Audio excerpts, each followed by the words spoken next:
সজীব ভাই বুঝছেন, জি দড়িকান্দি ওনার বাড়ি। আমি বলছি এরকম এরকম সজন ভাই, আপনাদের গ্রামের নাম নাকি? মায়রামপুর। সজন ভাই ওনার বাড়ি হচ্ছে মায়ারামপুর, ঠিক আছে। এর আগে ওনার এখানে আমি আসছিলাম, আমি বলছি ভাই আপনার জন্য, তখন আইসা দোকানে দেখলাম দোকানে মাল সামানা নাই। তো আমি বলছিলাম ভাই আপনার জন্য যদি এরকম কোন হৃদয়বান ব্যক্তি থাকে, যদি টাকা পয়সা দেয় আপনার দোকানের জন্য মাল নিয়ে আসবে। তো আজকে নিয়ে আসলাম।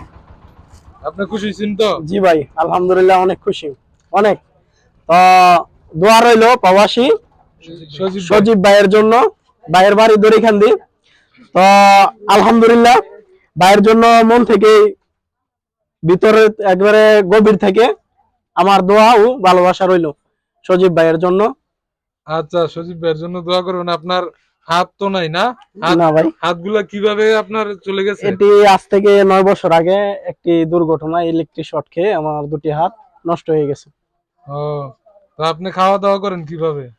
খাওয়া দাওয়া এবং কি আমার যাবতীয় যা কাজ আছে আমার আম্মুই করে, এবং কি আমার আম্মুই মেনটেন করে আর কি। ও মানে আপনার আম্মায় খাওয়াই দেয়, গোসল করাই দেয়? জি, আমার আম্মুই সবই কাজ করে, গোসল এভরিথিং যা কাজ আছে আমার আম্মুই করে।